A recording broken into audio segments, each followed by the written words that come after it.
अब गीता ज्ञान दाता ने कहा है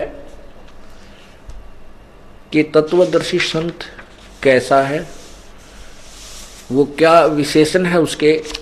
और फिर जब तत्वदर्शी संत मिल जावे, तत्व ज्ञान तुझे हो जावे, उस तत्व ज्ञान से पूर्ण रूप से समझकर उसके पश्चात उस परम पद, उस परमेश्वर के परम पद की खोज करनी चाहिए उस सतलोक की, के जहां जाने के बाद फिर साधक कभी जन्म मृत्यु में नहीं आता। अपनी सतिथि बताते हुए गीता ज्ञान दाता चौथे अध्याय के 5वें श्लोक और 9वें श्लोक में और दूसरे अध्याय के 12वें श्लोक में स्पष्ट करता है अपनी सती जी के, मैं नाशवान हूं, मेरा जन्म मृत्यु होता है और तू भी, लेकिन अविनाशी तो केवल एक ही परमात्मा है, वहीं हमने पहुंचना है इस सारे ज्ञान को समझकर। गीता अध्याय नंबर 2 श्लोक नंबर 12। न तो ऐसा ही है कि मैं किसी काल में नहीं था, गीता ज्ञानदाता कह रहा था, अथवा तू नहीं था, अथवा ये राजा लोग जो सामने सैनिक खड़े हैं, राजा खड़े हैं, नहीं थे, और न ऐसा ही है कि इससे आगे हम सब नहीं रहेंगे। क्या सिद्ध हुआ? गीता ज्ञानदाता कह रहा है कि अर्जुन, तू, मैं और ये सामने जितने राजा लोग खड़े हैं, ये पहले भी जन्म में थे और आगे भी जन्म होता रहेगा अपना, और वर्तमान में भी है।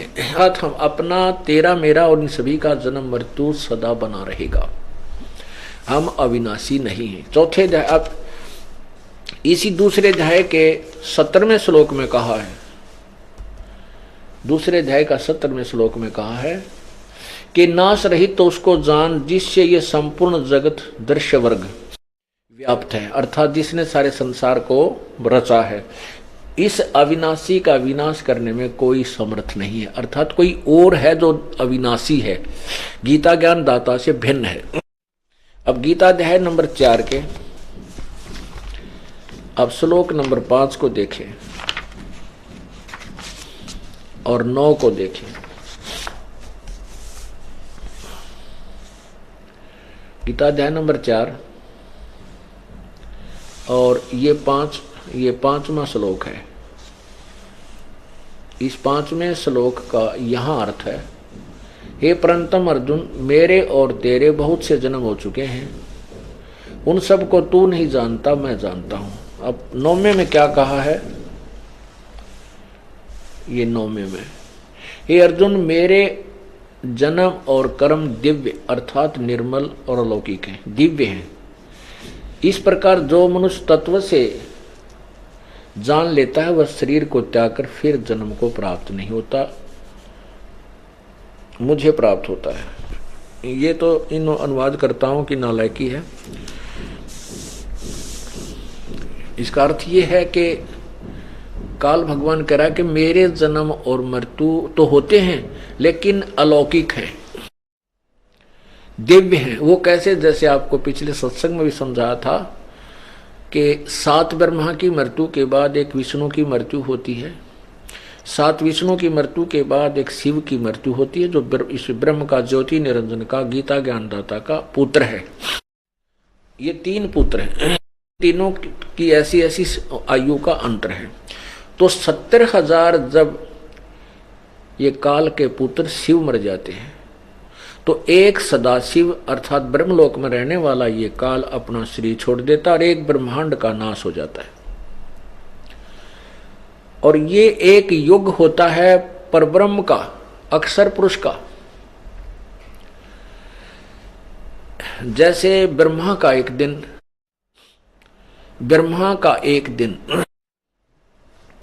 1008 चतुर्युग का होता है, उसको हम सीधा 1000 युग लेते हैं, चतुर्युग 1000 चतुर्युग लेते हैं।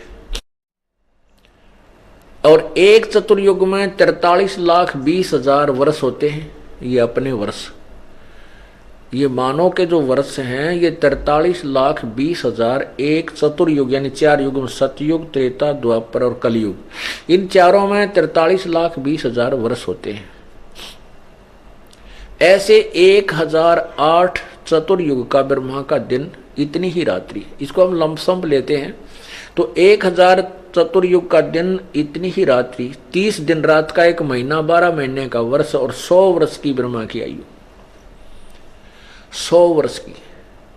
ऐसे 7 ब्रह्मा की मृत्यु के बाद एक विष्णु की मृत्यु, 7 विष्णु की मृत्यु के बाद फिर एक शिव की मृत्यु, ऐसे 70,000 शिव की मृत्यु के उपरांत एक ब्रह्मलोक में रहने वाला ये काल अपना शरीर, इसकी मृत्यु होती है ऑटोमेटिक।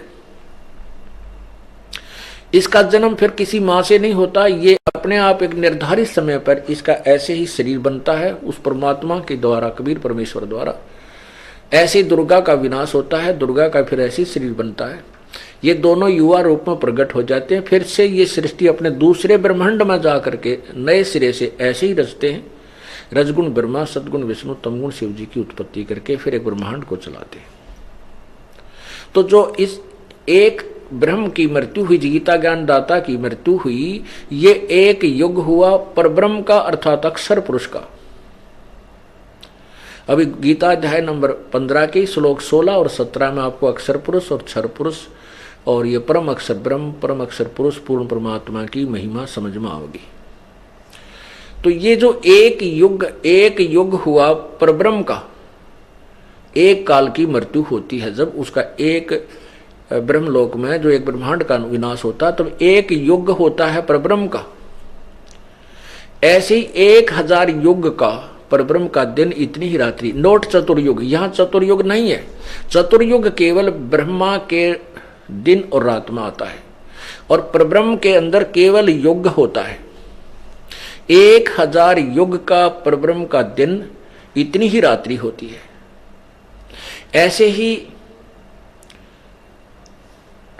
30 दिन रात का एक महीना, 12 महीने का वर्ष और 100 वर्ष की अक्षर पुरुष अर्थात परब्रह्म की आयु होती है, उसका भी विनाश होता है। अब इसके लिए आपको 8वें पवित्र गीता जी अध्याय नंबर 8 का सहयोग लेना होगा। किसको समझने के लिए?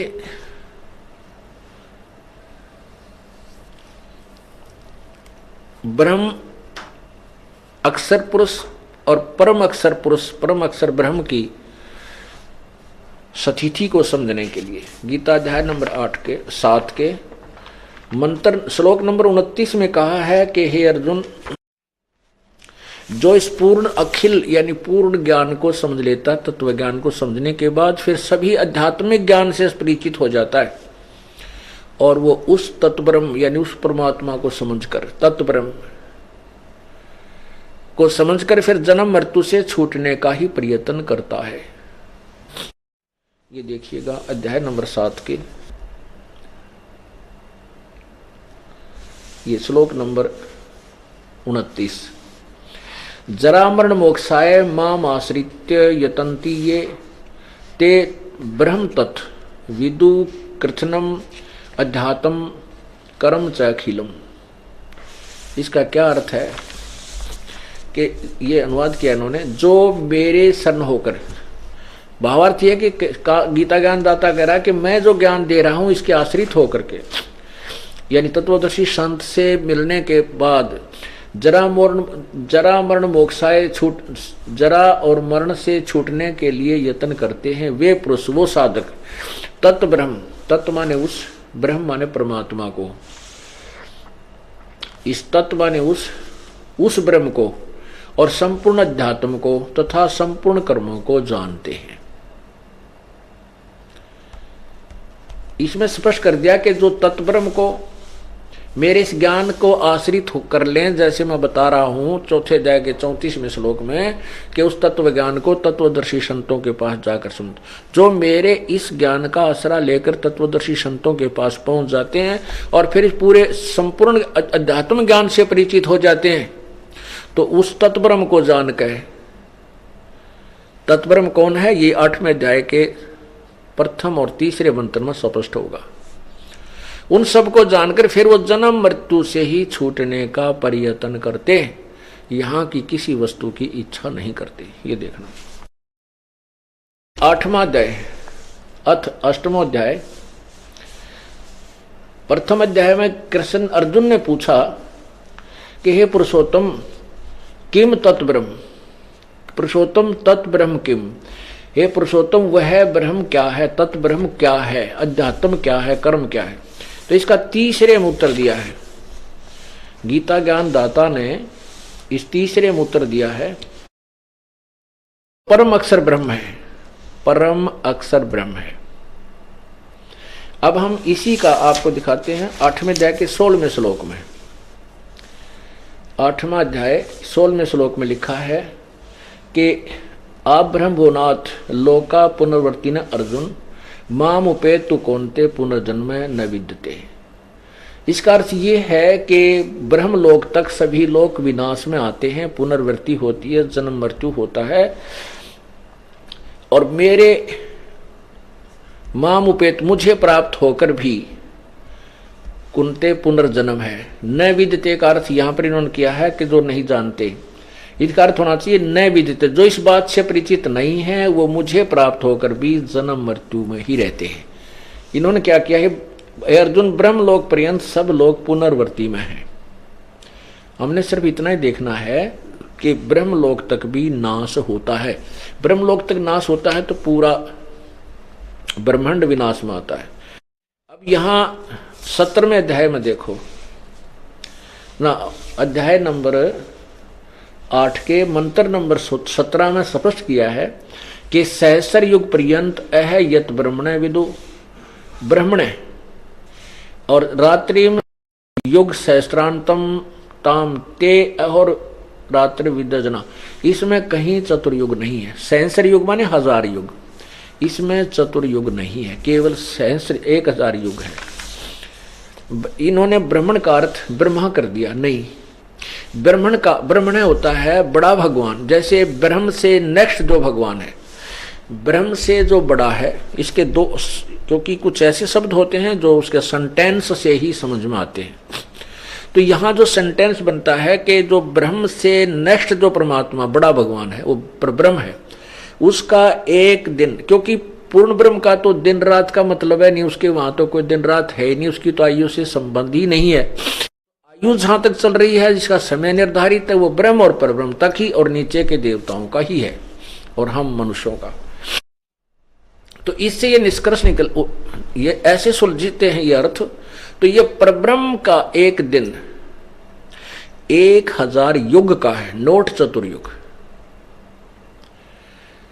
इन बातों से हम निष्कर्ष निकालेंगे, क्योंकि गीता एक बहुत ही पवित्र सदग्रंथ है और इसमें बहुत ही गूढ़ ज्ञान है, और इस गूढ़ ज्ञान को समझने के लिए तत्वदर्शी संत की ही आवश्यकता पड़ती है, और बाकी इसका अनुवाद नहीं कर सकते। ठीक है, शब्दों का अनर्थ करके चाहे वो किसी तरह गढ़ दिया इन्होंने, और अभी तक जनसाधारण को मूर्ख भी खूब बना लिया, क्योंकि जनसाधारण को स्वयं ज्ञान नहीं था। अब टीचर गलत पढ़ाता है तो विद्यार्थी क्या समझे, 1, 2, 20, 100, 1000, लाख टीचर ही गलत पढ़ा रहे हैं किसी अध्याय को, तो विद्यार्थी सेट हो जाती है, चाहे वो भले ही गलत है। अब जो सही टीचर आता है फिर उसको ठीक कराता है, फिर उनके सामने प्रत्यक्ष करता है तो वो उसको ठीक समझ लेते हैं। तो इसमें इस परब्रह्म का एक दिन 1000 युग का है, और इतनी ही रात्रि होती है। और कहते हैं जो इस प्रकार उस सब ज्ञान को समझता है, दिन रात को जानता है, वो सही ज्ञान का, यानी ज्ञान के जानने वाला है, इस काल के विषय में परिचित है। इसका अर्थ ये है। अब हम 15वें अध्याय पाते हैं और उसी प्रकरण पर आते हैं कि भगवान किसे कहते हैं। 15वें अध्याय का आपने 4था श्लोक पढ़ा, और उसमें गीता ज्ञान दाता भी स्वयं कह रहा है कि उस तत्व ज्ञान की प्राप्ति के पश्चात उस परम पद, उस परमेश्वर के परम पद की खोज करनी चाहिए, जहां जाने के बाद फिर जन्म मृत्यु कभी नहीं होती, वो अविनाशी हो जाता है, उसका पूर्ण मोक्ष होता है। और यही गीता अध्याय नंबर 18 के श्लोक 46 और 62 में स्पष्ट किया है।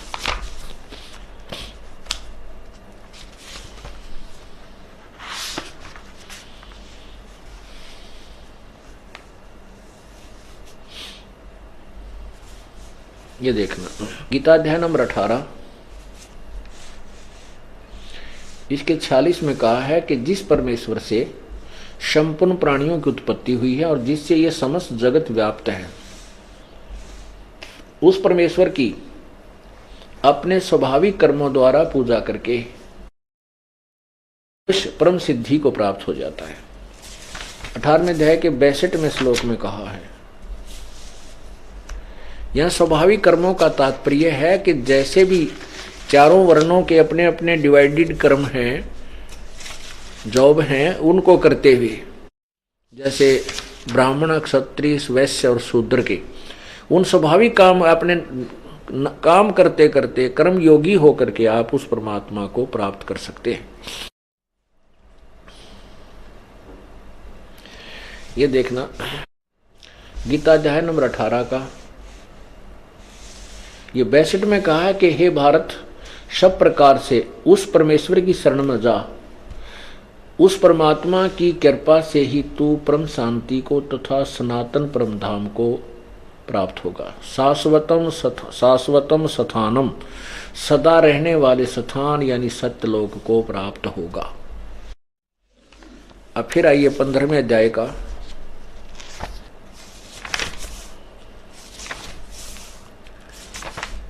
ये 15वें अध्याय का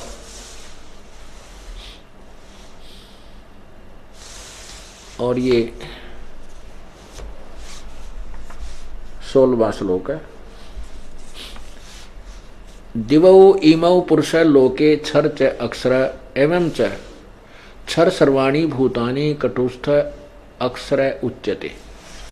अनुवाद इसका किया है कि इस संसार में नाशवान और विनाशी भी ये दो प्रकार के पुरुष हैं। पुरुष माने प्रभु, स्वामी, भगवान कहो, लेकिन इसका जो परिभाषा हम आपको समझाने चले हैं प्रभु की, अब यहाँ प्रारंभ होती है। अभी तक ये इसकी भूमिका बनी है। अब देखना, इस संसार में नाशवान और विनाशी भी ये दो प्रकार के पुरुष यानी प्रभु हैं। और संपूर्ण प्राणियों के इन्हीं के लोक में संपूर्ण प्राणियों के शरीर नाशवान है और जीवात्मा अविनाशी कहा जाता है। अब ये अक्षर पुरुष और क्षर पुरुष, क्षर पुरुष ये क्योंकि ये जो पुरुष है, देव जो पुरुषों हैं, इनको हम यहाँ लगा सकते हैं। ये क्षर पुरुष और अक्षर पुरुष, क्षर पुरुष माने ये ब्रह्म और अक्षर पुरुष माने ये परब्रह्म भी दो प्रकार के परमात्मा हैं, प्रभु हैं। और इनके लोकों में सभी प्राणियों तो शरीर के नाशवान हैं और जीवात्मा अविनाशी कहा जाता। जैसे अभी आपने परब्रह्म की भी आयु की सीमा देखी और ब्रह्म की भी। जब परब्रह्म का एक दिन समाप्त होगा 1000 युग का, चतुर्युग नहीं, ब्रह्म का, हाँ ब्रह्म का, परब्रह्म का, अक्षर पुरुष का जब एक दिन समाप्त होगा जो 1000 युग का होगा। एक युग आपको बताया कि 70,000 त्रिलोकीय शिव की मृत्यु के बाद एक काल मरेगा जो एक ब्रह्मलोक में रहता है। वह 3 रूप में रहता है, ब्रह्मा, विष्णु और शिव रूप में। ऐसे ही उसी अवधि से वहाँ वो अपना ब्रह्मा वाला शरीर छोड़ता है, ऐसे फिर विष्णु वाला छोड़ता है, लास्ट में वो शिव वाला शरीर छोड़ता है। तब एक ब्रह्मांड का विनाश होता है और परब्रह्म का यानी अक्षर पुरुष का एक युग होता है। ऐसे 1000 युग का जब परब्रह्म का दिन समाप्त होता है तो 21 ब्रह्मांड का विनाश होता है। इस परब्रह्म, इन ब्रह्म के काल के 21 ब्रह्मांड का विनाश हो जाता है। और ये सभी प्राणी परब्रह्म के लोक में अलग अलग स्थान पर रख दिए जाते हैं, उनके कर्म अनुसार अलग अलग वहां रखे जाते हैं। और जब उसका फिर रात्रि समाप्त हो जाती है, पुनः दिन प्रारंभ होता है, फिर दुर्गा और काल ऐसे ही उत्पन्न होते हैं। फिर उनके कर्म अनुसार वो सभी जीव नीचे भेज दिए जाते हैं और वो कर्म अनुसार उनकी फिर उत्पत्ति वहीं काल और दुर्गा और उससे होती रहती है। ऐसे ये फिर शुरू हो जाता है। तो ये हुआ कि परब्रह्म की भी मृत्यु है, क्योंकि 100 वर्ष परब्रह्म की 100 वर्ष की आयु है अक्षर पुरुष की, लेकिन वो वर्ष बहुत लंबे चौड़े, इसलिए इसको भी अक्षर पुरुष कह दिया, लेकिन वास्तव में अक्षर पुरुष नहीं, अवास्तव में अविनाशी नहीं है ये, क्योंकि इसका भी नाश होता है। जैसे एक ये चाय पीने का प्याला होता है सफेद सा बना हुआ मिट्टी का, ये तो क्षर पुरुष और उसके प्राणियों की सती थी मानो, और स्टील से बना हुआ जो पात्र हो, प्याला हो, कप है, वो समझो परब्रह्म यानी अक्षर पुरुष की सती थी, उसका शरीर उसके प्राणियों की सती थी। लेकिन स्टील को भी जंग लगेगा, अंत में इसका विनाश होगा, लेकिन उस मिट्टी, उस चीनी सफेद प्याले की तुलना में वो अविनाशी यानी काफी स्थायी नजर आता है भी, लेकिन वास्तव में अविनाशी नहीं। वास्तव में विनाशी जो है सोना है, गोल्ड है, धातु, इसका विनाश नहीं होता, इसको कोई जंग नहीं लगता। तो इसी प्रकार पूर्ण परमात्मा जो है वो वास्तव में अविनाशी है, और ब्रह्म यानी क्षर पुरुष, परब्रह्म यानी अक्षर पुरुष, ये नाशवान है। ये अक्षर पुरुष कहलाता है, अक्षर का अर्थ होता है अविनाशी, लेकिन ये वास्तव विनाशी नहीं। यही गीता जी सिद्ध कर रही है। अब फिर देखो गीता अध्याय नंबर 15 के श्लोक 16 और 17 को, ये देखिएगा, ये 16वां श्लोक आप पढ़ रहे हो। दिवौ इमौ पुरुषौ लोके क्षर च अक्षर एवं च क्षर सर्वाणि भूतानि कटुष्ट अक्षर उच्यते। इस संसार में नाशवान और अविनाशी, ये क्षर पुरुष और अक्षर पुरुष, ये भी दो प्रकार के भगवान हैं। संपूर्ण प्राणियों के शरीर नाशवान है, जीवात्मा अविनाशी का। अब 17वां में स्पष्ट किया है कि उत्तम पुरुष है तू अन्य। उत्तम पुरुष यानी पुरुषोत्तम तो इन ऊपर वाले दोनों से भी कोई और ही है, और उसको परमात्मा कहा जाता है। वह वास्तव में परमात्मा कहा जाता है, परमात्मा इति उदाहरते।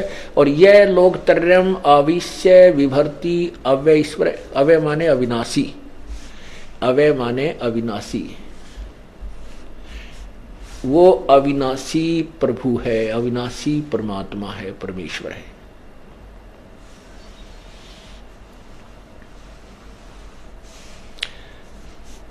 अब सिद्ध हो गया, क्योंकि ऊपर दोनों से कोई और है, क्षर पुरुष और अक्षर पुरुष से कोई उत्तम पुरुष और है, और वही परम अविनाशी, और वही तीनों लोकों में प्रवेश करके सबका धारण पोषण करता है। अब देखना, अब ये समझ में आएगी आपको उल्टा लटका हुआ संसार रूपी वृक्ष का चित्र।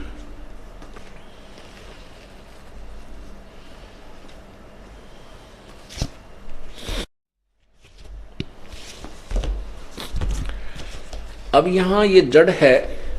अब देखना, उत्तम पुरुष है तो ये है परम अक्षर ब्रह्म, जो है वो परम अक्षर ब्रह्म है, और ये ऊपर को जड़ वाला ये पूर्ण परमात्मा है। इस जड़ से सबको यानी तना में खुराक गई, तना से डार में, डार से ब्रह्मा विष्णु महेश रूपी शाखाओं में, फिर हमें प्राप्त हुई पत्तों को।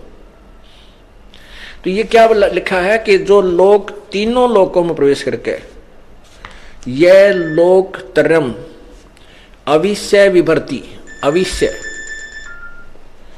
अविश्य माने जो प्रवेश करके, तीनों लोकों में प्रवेश करके सबका धारण पोषण भी वही पूर्ण परमात्मा ही करता है, और वही अविनाशी परमेश्वर परमात्मा इस प्रकार कहा गया है। अपुण्यात्माओं, कुछ अनजान व्यक्ति जो हमारे ज्ञान से पूर्ण परिचित नहीं है, हमारे भक्तों के मुखारविंद से ये सुन लेते हैं कि ब्रह्मा विष्णु महेश पूजा के योग्य नहीं है, उससे अक्षुब्ध हो जाते हैं कि उनके गुरुदेव तो ब्रह्मा विष्णु महेश को पूजने से मना करते हैं, उनको हे बताते हैं, उनको भगवान नहीं बताते हैं। उनके लिए उनसे प्रार्थना है कि देखिए, अभी गीता जी ने स्पष्ट कर दिया कि ब्रह्मा विष्णु महेश तो वो कोई अभिन्न अंग हैं हमारे, उनको ना तो छोड़ा जा सकता है और ना ही उनको दूर किया जा सकता है, क्योंकि वो यहाँ के प्रभु हैं, स्वामी हैं, अक्षेत्रीय कुछ यहाँ के वो एक एक विभाग के अधिकारी हैं। अब जैसे हमने कोई पौधा बीजा, पेड़, कोई आम का पौधा हम लाए और उसको मिट्टी या गमले में लगाया, तो उस जड़ की सिंचाई करेंगे तो उस जड़ से खुराक तना में गई, तना से डार में गई, डार से शाखाओं ब्रह्मा विष्णु महेश रूपी शाखा में गई, फिर हम तो उससे आगे पात रूप हैं। अक्षर पुरुष एक पेड़ है, निरंजन वाकी डार, तीनों देवा शाखा है और पात रूप संसार। अब हमें जो लाभ मिलेगा वो ब्रह्मा विष्णु महेश रूपी टहनी के ही वो फल लगेंगे, और उन फलों से हमें वस्तु, वो फल हमें तब प्राप्त होंगे कब, जब हम मूल की सिंचाई करेंगे, जब हम पूर्ण परमात्मा की विधिवत पूजा करेंगे, हमारे शुभ संस्कार बनेंगे, हमारे शुभ संस्कार बन करके हमारे गुड अकाउंट में जाएंगे, और गुड अकाउंट का फल यहाँ पर ब्रह्मा विष्णु महेश ही देंगे और नहीं दे सकता। तो इनको हम छोड़ कैसे सकते हैं, हम इनको बुरा कैसे बता सकते हैं। जैसे गीता जी अध्याय नंबर 2 के श्लोक नंबर 46 में कहा कि अर्जुन जब बहुत बड़े जलाशय की प्राप्ति के उपरांत, बहुत बड़े जलाशय की प्राप्ति के उपरांत फिर छोटे जलाशय में जैसी आस्था रह जाती है, ऐसे ही उस तत्व ज्ञान से परिचित हो जाने के बाद तेरी अन्य भगवानों में, अन्य ज्ञानों में, अन्य उस पूर्ण परमात्मा के महिमा से परिचित होने के उपरांत अन्य भगवानों में आपकी ऐसी ही श्रद्धा रह जाएगी।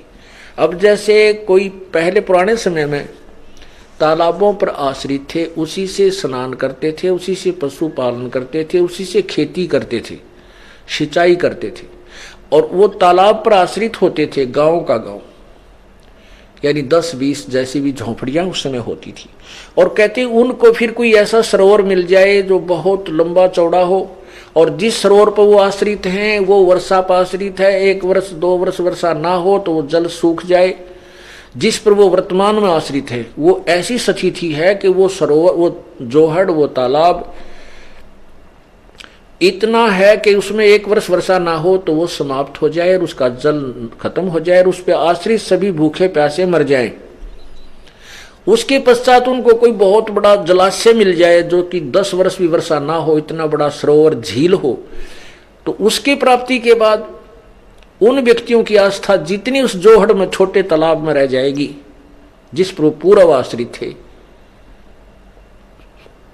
तो ऐसी ही पूर्ण ज्ञान प्राप्ति के उपरांत इन भगवानों में आस्था रह जाएगी। जैसे वो छोटा तालाब बुरा नहीं, लेकिन उनकी कैपेसिटी कम है, उसकी अक्षमता से परिचित हो गए कि ये तो 1 वर्ष काम चलाऊ है, और वो जो तालाब दूसरा मिल गया है जो बहुत बड़ा सरोवर है, 10 वर्ष भी वर्षा ना हो तो भी उसका पानी, जल समाप्त नहीं हो सकता।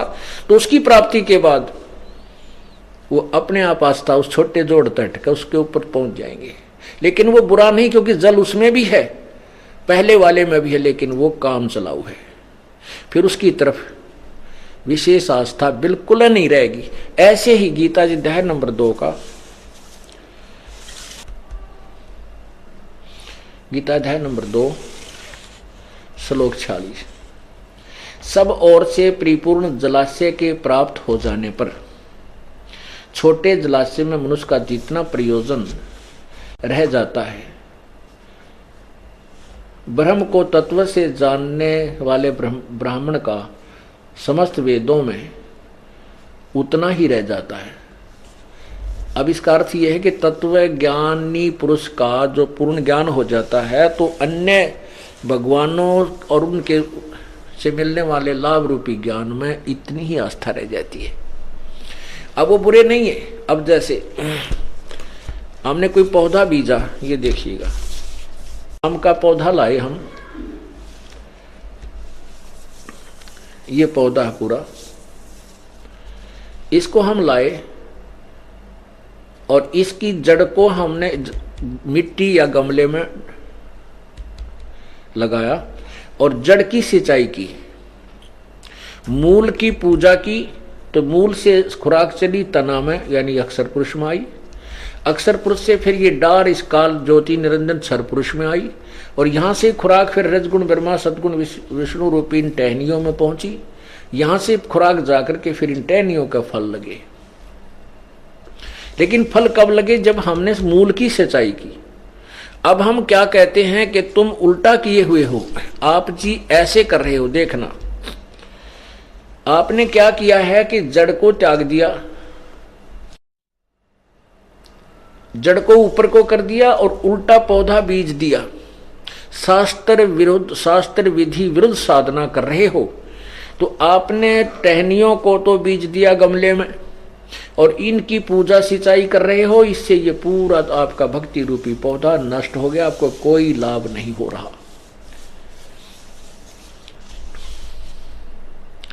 शास्त्र विरुद्ध साधना, और इसको हम ऐसे पूजें तो हमें पूर्ण लाभ हो। ये शास्त्र अनुकूल साधना। परमात्मा कबीर जी ने हमें बताया है, अपनी महिमा आप ही बताई है कि एक के साधे सब सद है। इसकी पूजा से ये पूरा ये पौधा ही हरा भरा हो जाएगा। एक की साधना से, पूर्ण परमात्मा की पूजा से ये सभी राजी हो जाएंगे, सभी को प्रसन्न रहेंगे। और सब साधे सब जाए, ये देखो, ये सब साध लिया हमने तो ये पूरा नष्ट हो गया, पौधा ही सूख गया। एक के साधे सब सदा, और सब साधे सब जाए। और माली यानी समझदार व्यक्ति, माली सींचे मूल को, ये फले फूले अखाए। अब ये तो सिद्ध हुआ कि परमात्मा कौन है। अब गीता जी अध्याय नंबर 15 के श्लोक 16 और 17 को आपने सुना।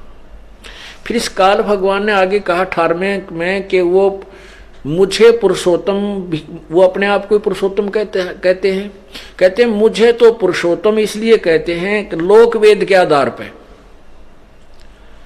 तत्व ज्ञान से नहीं। तत्व ज्ञान में तो स्पष्ट कर दिया कि तत्वदर्शी संतो बताया गया उत्तम पुरुष तो अन्य परमात्मा इति उदाहरते। और यह लोक तरम आविश्य विभर्ति अवैश्वर है, वही तीनों लोकों में प्रवेश करके सबका धारण पोषण करता है। वो अविनाशी परमात्मा तो कोई और है, वही वास्तव में पुरुषोत्तम है। और मुझे पुरुषोत्तम किस लिए कहते हैं कि लोक वेद के आधार पर। लोक वेद क्या था जो पहले हमें ज्ञान था? कबीर परमेश्वर कहते हैं अपनी महिमा आप पर बताते हैं, आप ही दास बनते हैं, आप ही भक्त की भूमिका करते हैं, आप ही तत्वदर्शी संत की भूमिका करते हैं, और स्वयं ही वो प्रभु भी होते हैं। तो हमें समझाने के लिए क्या कहते हैं, पीछे लग गया जाऊं था मैं लोक वेद के साथ, रस्ते में सतगुरु मिले वो दीपक दे दिया हाथ। लोक वेद के आधार से हम पूजाएं कर रहे थे, दंत कथा, लोक वेद, यथार्थ ज्ञान ना हो, सुना सुनाया घिसा पिटा ज्ञान जिसको कहते हैं उसको लोक अक्षेत्रीय ज्ञान। तो गीता ज्ञान, फिर परमात्मा कहते हैं कि जो तत्वदर्शी संत मिल जाता है वो तत्व ज्ञान रूपी टॉर्च हमें दे देता है। इस अज्ञान रूप अंधेरे को फिर हम उस तत्व ज्ञान रूपी टॉर्च से हटा करके सीधा रास्ता पकड़ लेते हैं। पीछे लग गया जाऊं था मैं लोक वेद के साथ, रस्ते में सतगुरु मिले, सतगुरु तत्वदर्शी संत, दीपक दे दिया हाथ। अब 15वें अध्याय का 18वां श्लोक सुनिए, क्योंकि यहां विचलित कर देते हैं ये अज्ञानी संत कि देखो ना 18वें में कहा है कि मैं पुरुषोत्तम, लोक वेद से मैं पुरुषोत्तम हूं। नहीं, अर्थ ना समझकर अनर्थ कर डाला। ये देखिएगा है 15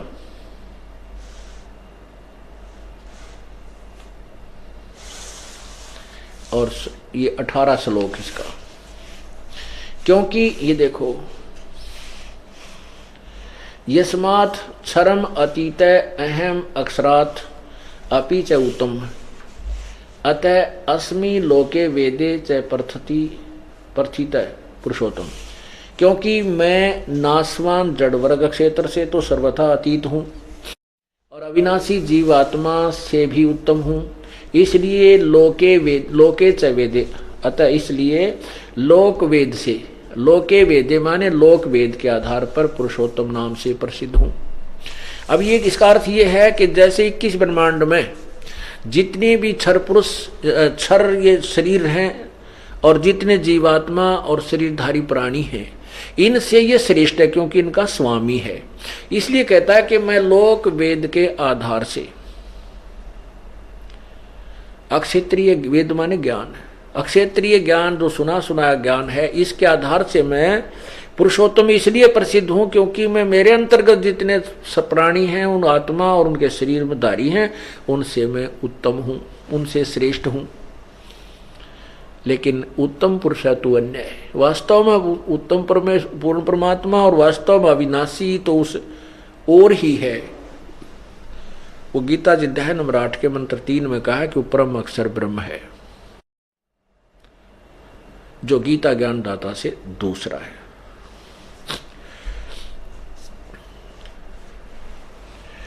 अब परमात्मा किसे कहते हैं? परमात्मा, वास्तव में परमात्मा कहलाने का कौन अधिकारी है? जैसे कसाई बकरे पालता है और उन बकरों के लिए, बकरी और बकरों के लिए वो क्या करता है कि अलग से एक व्यवस्था बनाता है, उनके ऊपर भी शेड झोंपड़ी डाल देता है, चारों तरफ एक ऊंची बाड़ बनाता है, उसकी बाउंड्री बनाता है ताकि वो बकरे बाहर ना भाग जाएं और बाहर से कोई हिंसक प्राणी भी उनको हानि ना पहुंचा जाए, अपने आहार को वो सुरक्षित रखने के लिए। और उनके लिए चरागाह भी उसी में होता है, उसी में जल होता है, तालाब बना रखा होता है। और वो जो कसाई होता है उन प्राणियों को, बकरों को खाने और पीने की पूरी सुविधा देता है, गर्मी सर्दी से बचाता है, उनको चारा डालता है, जल पिलाता है। तो वो अबोध प्राणी उसको अपना मालिक मान लेते हैं, अपना भगवान मानते हैं कि देखो हमें कितना आहार देता है, हमारी कितनी सुविधा का ध्यान रखता है। और जब वो कसाई आता है उन बकरों के पास, वो देखता है उनके हाथ ऐसे लगा लगा के, वो तो देखता है कि इसमें मांस कितना हो गया, ये कितने किलोग्राम का हो चुका है। और वो भोले प्राणी उसको अपना मालिक भगवान समझकर कि हमें कितने सुंदर आहार दे रहा है, ये हमारा भगवान है जो भोग्य पदार्थ प्रदान कराता है, उसको प्यार करते हैं और जिह्वा से चाटते हैं, ऐसे प्यार करते हैं, ऐसे लंबे पैर ऊपर फैलाकर प्यार देते हैं। वो तो उनको अपना प्यार देते हैं मालिक खुदा और भगवान समझकर, स्वामी समझकर, वो कितना जो है ना हमें सुविधा देता है, कितना अच्छा व्यक्ति है। और वो देखता है यो कै किलो का हो गया। इसी प्रकार जब उसको जरूरत होती है कि मान ले 20 बकरों की आवश्यकता पड़गी, तो उसमें डंडा लेकर के वो इन्होंने देखता है ये किसका बेटा और किसकी बेटी है, किसकी माँ और किसका बाप है, ऐसे हाँक लेता है, छांट लेता है 5, 10, 20 जितने चाहिए उनमें से, सैकड़ों हजारों में से, और उनको ले जा करके कड़च करवा देता है। ऐसे ही ये काल भगवान जो 21 ब्रह्मांड का मालिक है, जो ब्रह्मा विष्णु महेश का पूज्य पिताजी है, इसको श्राप लगा है 1 लाख मनुष्य शरीरधारी प्राणियों के सूक्ष्म शरीर से गंध निकाल कर खाने का। इसलिए इसने अपने तीनों पुत्रों को व्यवस्थक, यहाँ का प्रबंधक बना रखा है। ब्रह्मा, रजगुण ब्रह्मा को रजगुण युक्त कर दिया, जो प्राणियों से आपस में श्रेष्ठ जीव उत्पन्न करवाता है, बच्चे पैदा करवाता है, बाई फोर्स, जीव के बस का नहीं। और उसके बाद ब्रह्मा, ये विष्णु जी में सतोगुण है, सतोगुण से ये जीव एक दूसरे में मोहित रहते हैं, पिता पुत्र, बेटा बेटी में प्रेम, पति पत्नी में, बच्चों में, संपत्ति में, भाई बहन का, ये जीव के बस का नहीं कि इससे दूर हो सके। और तीसरा भगवान की अपनी लीला का पता ही है, तमोगुण भगवान शिव जी, ये मार डालता है, संहार करता है, और 1 लाख प्राणी प्रतिदिन ये काल खाता है। और इसने यहाँ पर कितनी सुंदर पृथ्वी, कितना निर्मल झरनों का जल, पवित्र गंगा जैसी दरिया, नीचे से भी मीठा स्रोत पानी का निकालता है, जैसे ट्यूबवेल वगैरह लगाए जाते हैं, ऊपर कितने सुंदर काजू किस्मत सेब संतरे फल आहार हमारे के लिए दे रखा है।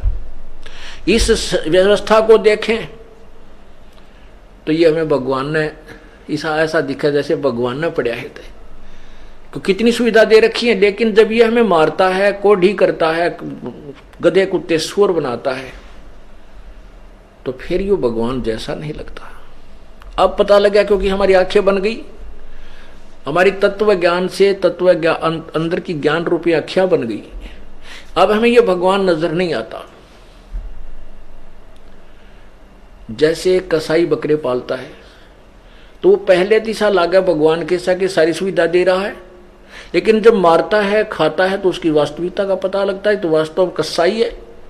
ऐसे ही विष्णु पुराण में इस काल के विषय में, महाविष्णु के विषय में लिखा है कि इस विष्णु का प्रथम रूप तो पुरुष जैसा है, भगवान जैसा है, लेकिन वास्तव में इसका परम रूप काल है, कसाई रूप है। अब देखिएगा विष्णु पुराण, दास नहीं कह रहा, ये अपने पुराण बता रहे हैं।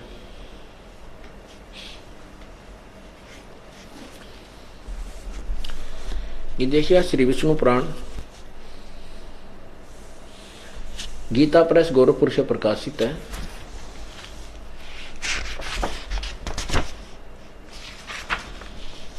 इसके अनुवादक हैं श्री मुनिलाल गुप्त।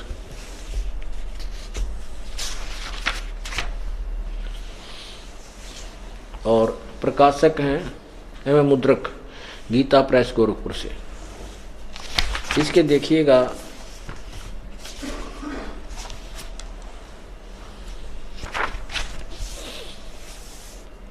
इसके 4 पृष्ठ पर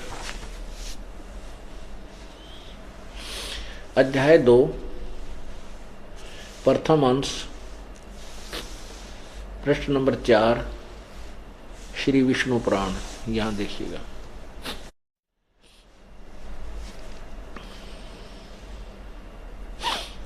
यहां देखना, हे द्विज, परब्रह्म का प्रथम रूप, ये विष्णु को परब्रह्म, महाविष्णु को परब्रह्म बोलते हैं।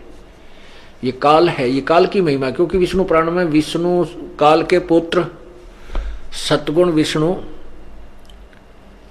क्योंकि विष्णु पुराण में इस काल ब्रह्म अर्थात महाविष्णु और तथा उसके पुत्र सतगुण विष्णु दोनों की महिमा है। तो यहां पर जो कह रहा है ये गीता या विष्णु पुराण का ज्ञान बोलने वाला ये पाराशर ऋषि है। तो ये क्या बता रहा है कि हे द्विज, यानी दूसरे उस ऋषि को बता रहा है कि परब्रह्म यानी इस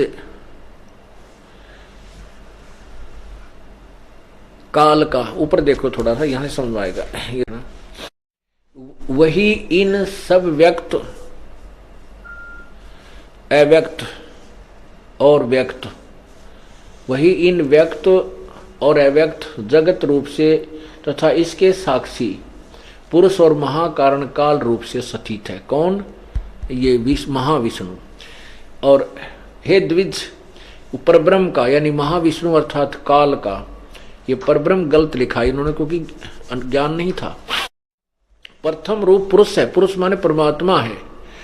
अव्यक्त और व्यक्त उसके अन्य रूप हैं, तथा काल उसका परम रूप है। ओए काल उसका परम रूप है।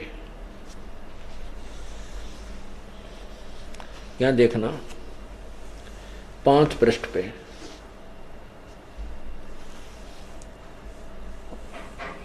हे विप्र, विष्णु के परम स्वरूप से प्रधान और पुरुष ये 2 रूप हुए। उसी विष्णु के जिस अन्य रूप के द्वारा वे दोनों संयुक्त व्यक्त होते हैं, उस रूपांतर का ही नाम काल है। आगे देखिए, ए मैत्रेय, प्रलय काल में प्रधान के यानी प्रकृति के साम्य अवस्था में स्थित हो जाने पर पुरुष के प्रकृति से प्रत्यक्ष सतीत हो जाने पर विष्णु भगवान का काल रूप परिवर्त होता है। इससे सिद्ध हो गया कि वहां जो प्रकरण है ये विष्णु अर्थात महाविष्णु का ही है। और जब ये एक ब्रह्मांड में जब ये स्वयं ये 3 प्रकार की प्रलय होती है। एक बार तो ये प्रलय करता है जिसमें नीचे के लोक ब्रह्मलोक से नीचे के लोक हैं वो विनाश में आ जाते हैं।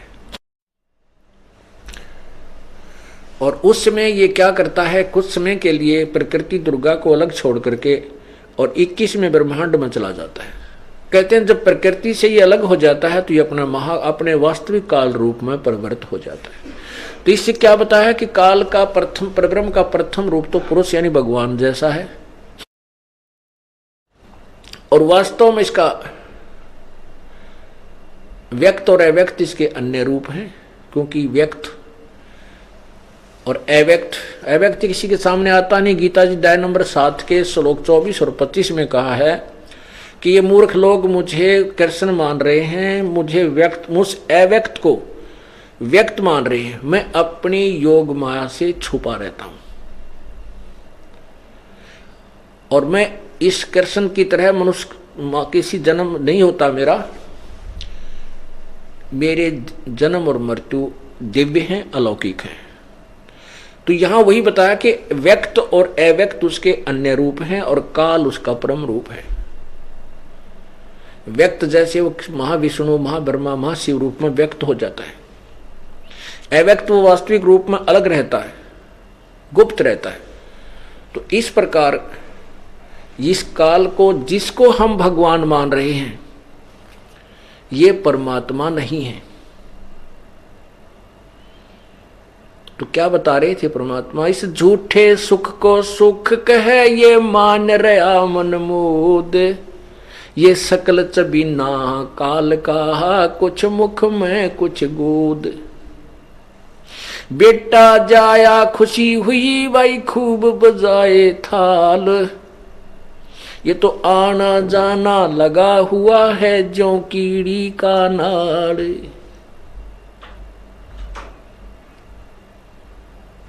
परमात्मा हमें यही बताया करते थे कि जिनको तुम भगवान मानकर पूजा कर रहे हो ये परमात्मा नहीं है, और जिसकी पूजा करनी चाहिए उसका तुम्हें पता भी नहीं है। परमात्मा कहते मैं रोवत हूं सृष्टि को, ये सृष्टि रोवे मोहे, कहे कबीर हमारे वियोग को ये जान न सकता कोई। क्योंकि हम परमात्मा से बिछड़े हुए हैं अपनी नासमझी अपनी नालायकी मूर्खता के कारण, और इस काल के जाल में फंसकर हम कितने कष्ट उठा रहे हैं। हमारे ऊपर दुखों का पहाड़ टूटा हुआ है, और वो जिन भगवानों से हम सुख चाहते हैं ये सुख स्वयं सुखी नहीं, ये हमें सुखी और सथाई कैसे कर सकते हैं। और परमात्मा कहते हैं मैं इनको रोता हूं कि तुम मेरे बच्चे हो, मेरी भक्ति करो, मेरे पास आ जाओ, मैं तुम्हें यहां भी सुखी करूंगा और सतलोक ले चलूंगा, जहां जाने के बाद कभी मृत्यु जन्म नहीं होता, वहां ऐसी ही सृष्टि होगी, ऐसे ही आपका परिवार होगा, लेकिन वो परिवार कभी नष्ट नहीं होगा और कभी लड़ाई झगड़ा आपस में कोई किसी प्रकार का विद्वेष राग नहीं है। तो वहां चलो। शंखों लहर मेहर की उपजे कहर नहीं जा कोई, दास गरीब अचल अविनाशी सुख का सागर सोई। परमात्मा हमें ये संदेशा देने के लिए आए थे कि तुम इस गंदे लोक को त्याग करके यहाँ की सब वस्तुओं से अपनी आसक्ता हटाओ और सतलोक चलने की तैयारी करो। बोलो सतगुरुदेव। कर जोरूं विनती करूं, धरूं चरण पर शीश, गुरु राम देवानंद जी महाराज ने दियो नाम बख्शीश। कोटि कोटि सिजदा करूं, कोटि कोटि प्रणाम, चरण कमल में राखियो मैं बांदी जाम गुलाम।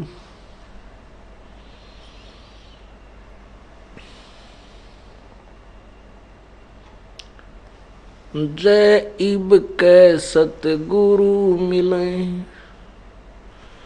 सब दुख आँखों रो। चरणों ऊपर शीश धरूं कहूँ जो कहनी हो। गुरु जी तुम ना भूलियो चाहे लाख लोग मिल जाए। हमसे तुमको बहुत है तुमसे हमको नहीं। तुम्हारे विसारे क्या बने मैं किसकी शरण में जाऊं। शिव बिरंच मुनि नारद तिनके हृदय न समाऊं।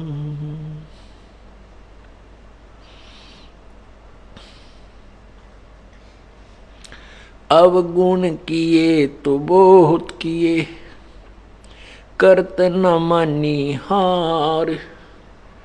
बावे बंदा बख्श दियो बावे गर्दन उतार। अवगुण मेरे बाप जी बख्शो गरीब नवाज। जो मैं पूत कपूत हूँ बोहर पिता को लाज। मैं अपराधी जन्म का नक्सक बरे विकार। तुम दाता दुख भंजना मेरी करो संबोरे। हे कुत्ता तेरे दरबार का मोतिया मेरा नाम। गले प्रेम की जेवड़ी जांखें चोवा जाऊं मैं। तो करो तो बावड़ू दूर दूर करो तो जाऊं। ज्यों राखो त्यों ही रहूं जो देवो सो खाऊं।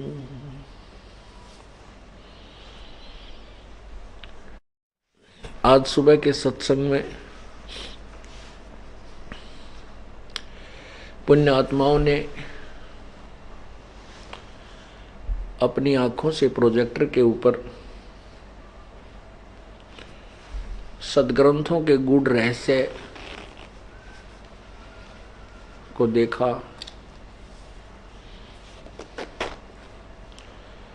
तथा परमात्मा की परिभाषा का कुछ अंश सुना।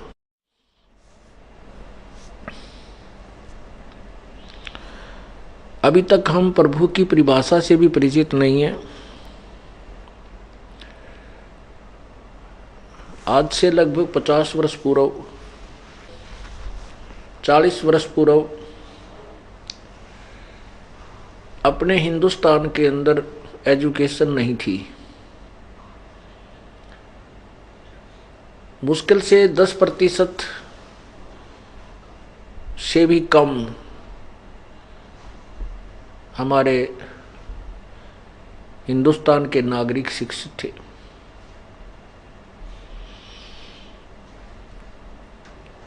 उस समय ऐसी स्थिति थी कि जैसे ये दास छोटे छोटे आयु के थे, उसमें गांव में कोई भी अधिकारी आ जाता था किसी भी विभाग का,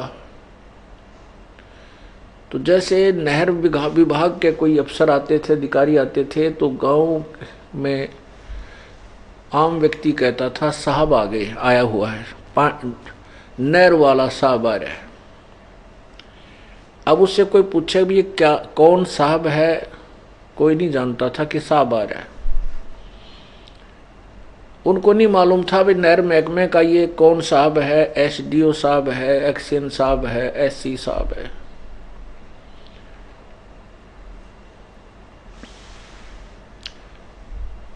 इसका कारण क्या था? अनएजुकेशन, जो शिक्षा नहीं थी, अशिक्षा ही इसका मुख्य कारण था। अब अपने हिंदुस्तान के अंदर 100% बूढ़े और बुजुर्ग बालक सभी शिक्षित हो चुके हैं। अब बच्चा बच्चा ये बता देता है कि इस विभाग का ये अफसर है, ये कौन अधिकारी है और इसकी कितनी पावर है। हम ऐसी स्थिति में थे आज वर्तमान में जो शिक्षा का स्तर ऊंचा उठ जाने से हम ये बता सकता है प्रत्येक व्यक्ति कि ये नहर विभाग का जेई है, ये एसडीओ है, इसकी इतनी पावर है, ये एक्शन है, ये एससी है, ये ऐसे चीफ है। और मंत्री, मुख्यमंत्री, प्रधानमंत्री, राष्ट्रपति तक की स्थिति से हम परिचित हैं। पुराने समय में ऐसी स्थिति थी कि जैसे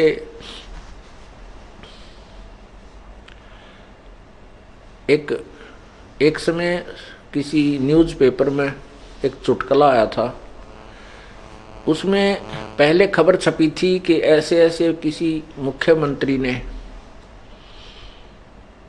और इतना ऐसे ऐसे किसी मंत्री और प्रधानमंत्री के ऊपर कोई एलिगेशन लगे थे, सच्चे या झूठे जैसे भी थे। उनके ऊपर कोई ऐसा आरोप लगा था कि उन्होंने ऐसा अपराध किया है। तो मतलब मुख्यमंत्री के ऊपर लगे थे, प्रधानमंत्री पे नहीं, मुख्यमंत्री, किसी मुख्यमंत्री पर लगे थे। तो अगले दिन कार्टून टाइप एक बना रखा था चुटकुला। उसमें पूछा था प्रश्न कि एक व्यक्ति दूसरे से पूछ रहा कि ये यही अपराध यदि प्रधानमंत्री या राष्ट्रपति कर दे, क्या उनको भी सजा मिल जाएगी? उसमें उत्तर दिया गया था कि वह के डीसी लाग रहे हैं, वह क्यों ना सजा लगेगी होगी उनकी। वह कौन से डीसी हैं? प्रधानमंत्री और राष्ट्रपति के विषय में कहा था कि वह के डीसी हैं, उनको भी सजा हो जाएगी। कहने का भाव ये है कि पहले समय में ये कहा करते कि नारा डीसी लाग रहा है, तो के डीसी लाग रहा है। यानी डीसी की पावर को हम प्रधानमंत्री से भी सुप्रीम मानते थे, राष्ट्रपति से भी उच्च मानते थे। जो जनसाधारण अनएजुकेटेड ग्रुप जो होता था हमारे समाज का,